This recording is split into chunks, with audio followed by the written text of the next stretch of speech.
Good morning and welcome to Money Wisdom, sponsored by Johnson Brunetti. I'm Natasha Lubchenko. We're teaching you smart ways to manage your money, and here with expert advice is Eric Hogarth, certified financial planner and Johnson Brunetti partner. Eric, thanks so much for joining us. Great to be here. So today, let's talk investing, but not just investing for high interest rates. Very timely right now. You say there are a number of ways we can do this. I want to start with this first one, bonds. Talk about making money. So bonds, and a lot of people when they hear bonds are like, why would I buy savings bonds?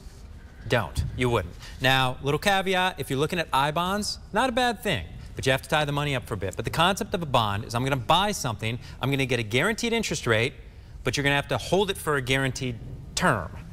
And not to get stuck in the weeds here, if you don't carry it, if you don't hold it for the term, you can lose money in a bond. Why do we care? Is that if you buy a bond fund, you're not in control of carrying it to the term. So bonds can be good.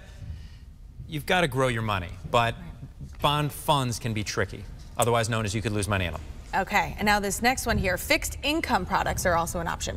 So you buy something like a CD is what people think about, is I'm going to buy this set rate for a period of time. I'm not a huge fan of a CD because I get a little bit critical of the banks because they still don't pay people enough money.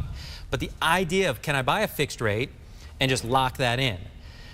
You have interest rate risk if you do that, because if you buy a fixed rate at 3% for 3 years and interest rates go up, that's not so good for you because you don't go up. But if you can get a good rate, having safe money making more than the bank is a good thing. All right, sounds like a good thing to me. And now let's go to this next one, value overgrowth. So we want to grow our money, right? And I spend almost all my time with retirees. Retirees are done saving money for the most part. What they have is what they have. So a big part of growing that money is also making sure that you keep as much of it as possible when the market is bad. That's where we talk about value. It's not always about how much do you go up, it's how much do you not go down. So make sure you have a well-balanced plan to look at that too. You can't put all your money in Bitcoin. Right. Or arguably any of it, but that's another conversation. Not for today. All right, next one is annuities.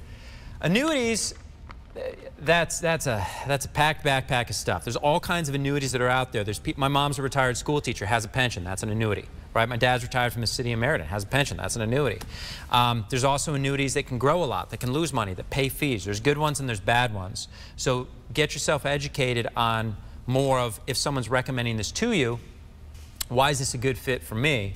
But there are some out there that can be great for people who want something that can provide them a decent rate of growth with little or no loss, if that's a certain kind of fixed annuity.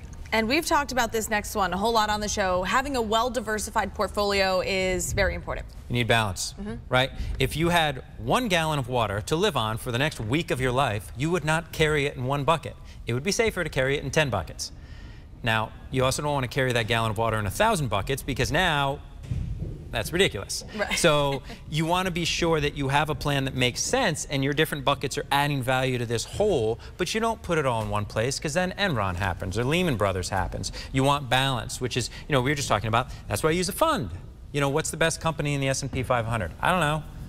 Why don't I just buy all 500 of them? And that's how 401ks have a lot of success, as they spread things out.